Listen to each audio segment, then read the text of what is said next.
Strategic back again. What's going on, guys? I wanted to address something that came across my feed.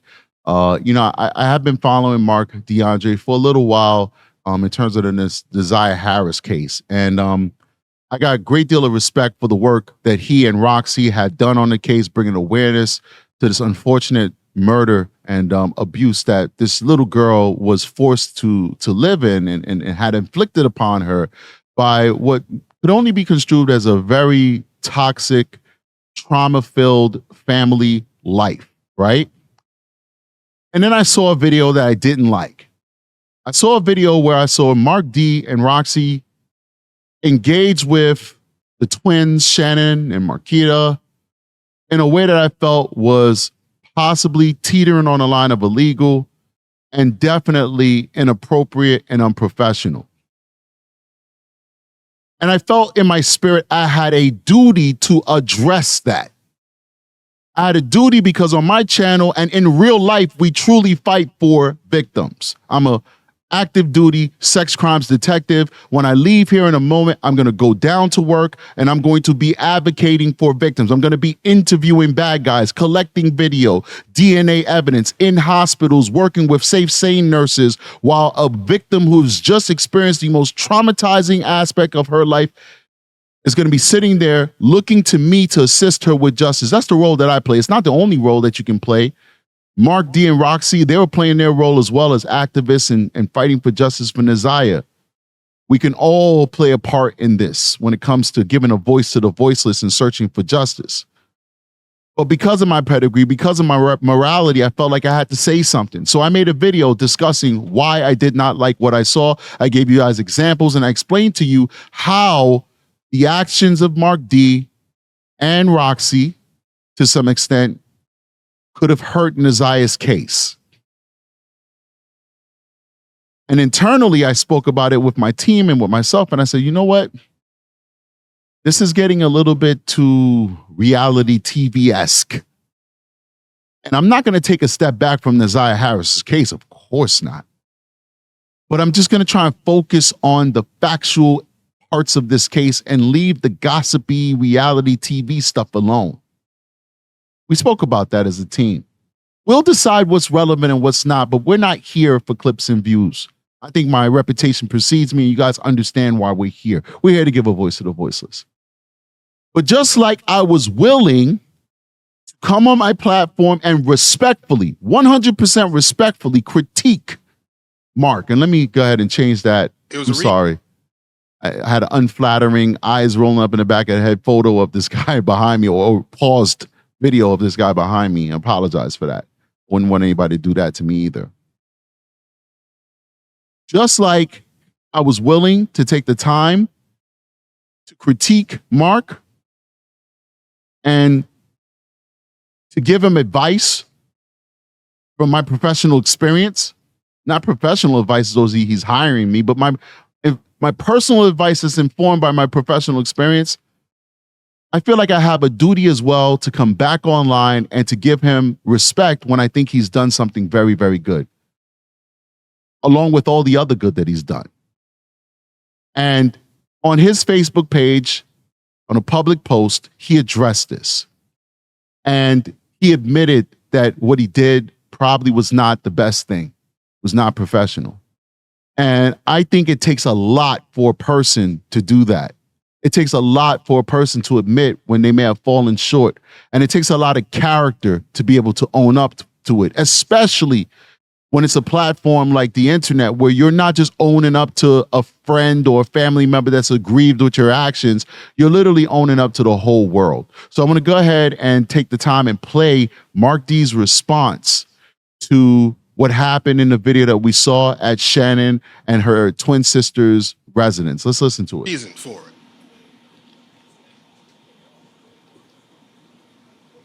Right? Because I admit when I make mistakes. Right? And there was a lot of mistakes made on that video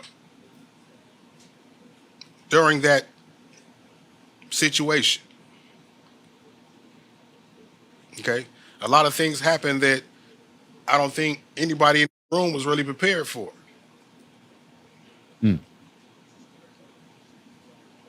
So it caused me to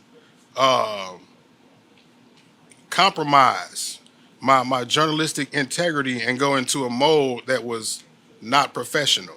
Mm. And sometimes good people make mistakes, man.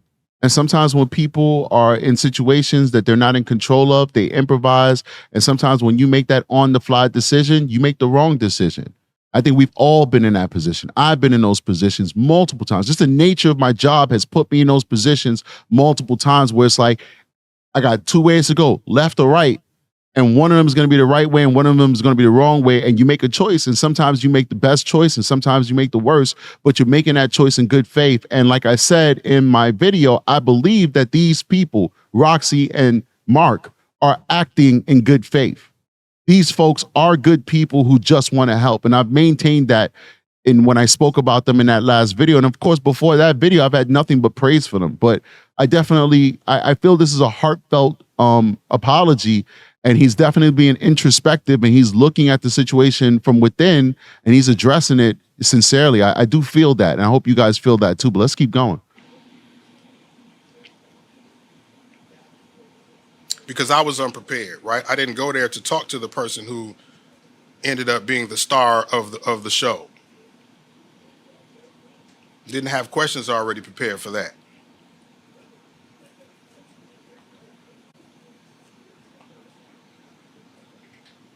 So I want to address along the lines of that.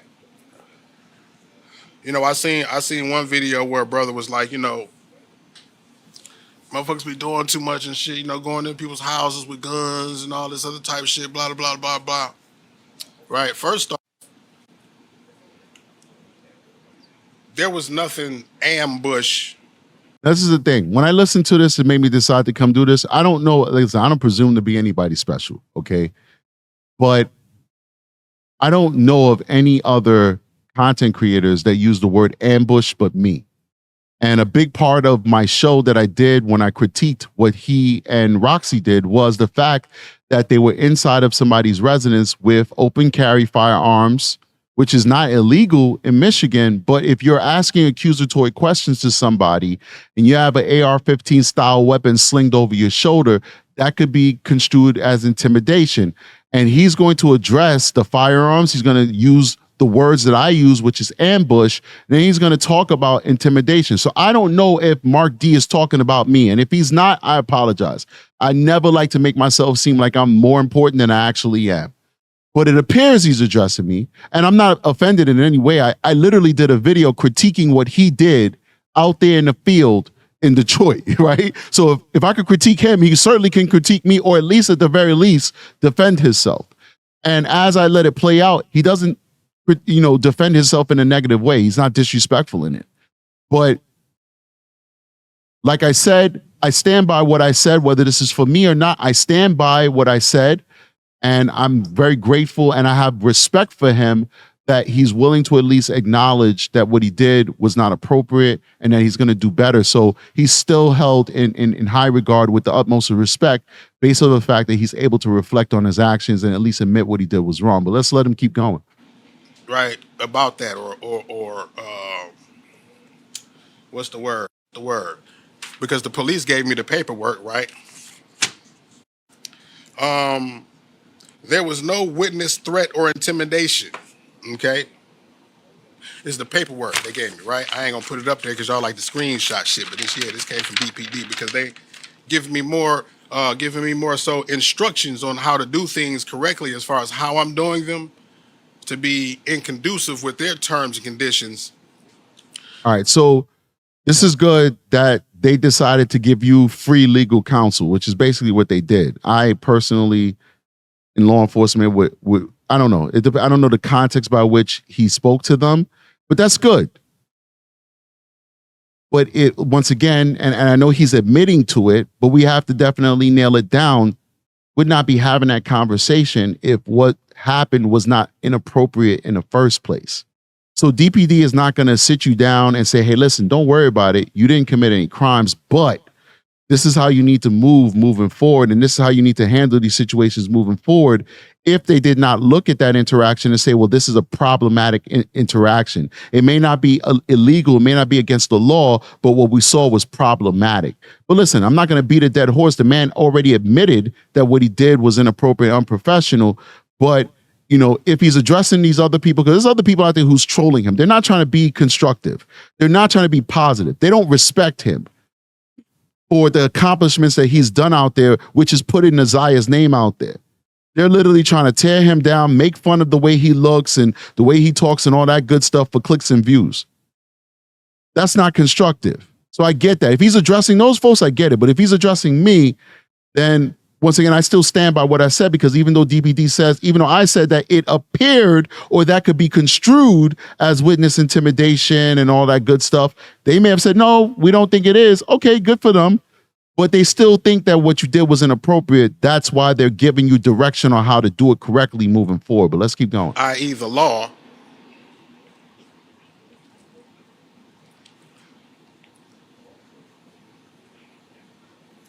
to do the things that I'm doing more appropriately, professionally, and abiding by the law. Good. Good stuff.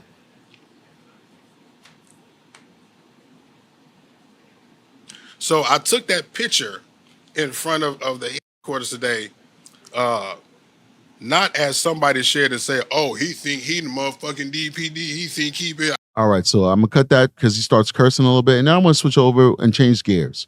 So he's addressed it, he's apologized. Now he's gonna talk to his haters a little bit, but I want to go over to 23 minutes in. Please, guys, go check this out for yourself. He obviously wants people to watch it. It's public. Go hear it from the horse's mouth. Hear it from him. Hear his words without me, you know, giving you my interpretation or my feelings on those words. Please do go support him. But he's going to say something that's interesting that we're going to close this video out with because I got to go to work. Listen to this. I said, but who am I? Who am I, right? But the motherfucker that everybody's been listening to for the jump about this, pretty much. But when I said there's really no reason to search. Listen to this.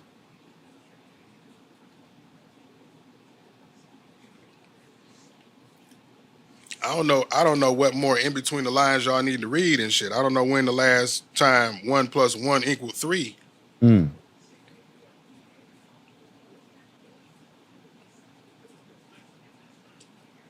Now, this is now where we're switching gears, and when he's talking about Naiah Harris's body. Now, he's addressing that he said before, there's stop looking for Naziyah. There's no need to search. Now, there's rumors that are out there that the DPD had found a girl's body. So far, there's been no reports on who that body belongs to, or if that body was ID'd for a different person, or if it's they weren't unable to ID it. It's a Jane Doe. It is possible that that body that was found is the body of Naiah Harris. It's very difficult to get rid of a body. And I don't think that Jarvis is that sophisticated that he would have been able to get rid of that body for long term with so many people looking for that body. This guy is involved with the case, and he knows officers, he knows people who are involved in the case intimately. He may know something we don't know. And based off of what he's saying, it seems like her body has been found.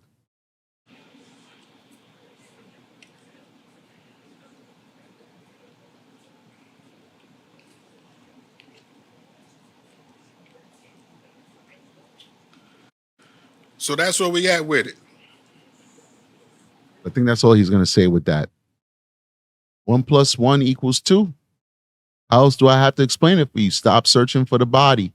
What does that mean to us regular folk of average intelligence? Well, us regular folks with average intelligence, that would mean to me that the body has been found. There's no reason to search because the body has been found. But only time will tell, ladies and gentlemen. I appreciate you guys immensely for joining me. Bring it over to me, guys. Just want to address you guys before I get out of here. Guys, it's okay to critique people.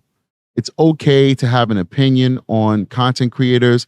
I think the magic bullet, if I can even say that, is to be respectful. All right? Be respectful. All right. And that's what we try and do on the Strategic Eyes show, True Crime with Strategic. There's some things I don't agree with that I see people do. And Mark D is a really good guy from what I can tell. I wish he'd stop smoking the weed and all that stuff on the internet. Because, I'm a big proponent of being a role model for the kids out there. And I don't think that that is a positive view as black men. But other than that, this guy's doing God's work. And I really do have a lot of respect for him for being able to come on Facebook, which is his platform of choice, and basically admitting that, you know what, I fell short, I messed up, but I'm going to do better. And I'm also spoken to law enforcement. They told me how to do better. I'm going to do better. And that's about it. You take it or leave it. And as a man, that's all you could ever ask for from another man, to be willing to take accountability for his actions and to grow from it. And it seems like Marc has grown for it. And I just want to say thank you to Marc for bringing Naziyah. I know he wasn't the only one. People, he's not the only one. The news did cover it and did it. Listen, man, this guy was putting the feet to the pavement, the boots on the pavement, okay? We would have never heard from Naziyah's father if it wasn't for Marc D. We would have never saw Naziyah's mother, coming out of the trap house, wherever she was coming out of, if it wasn't for Marc D. We'd have never gotten these viral moments where we got information about this family's deep, dark secrets if it wasn't for Marc D and Roxy. These people really made this case into the international case that it is now.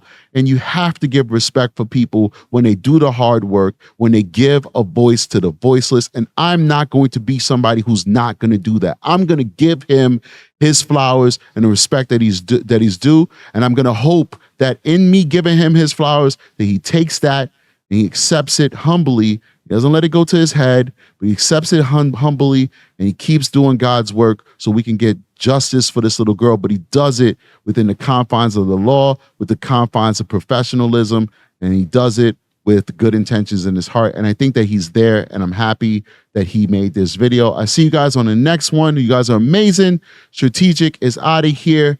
Peace.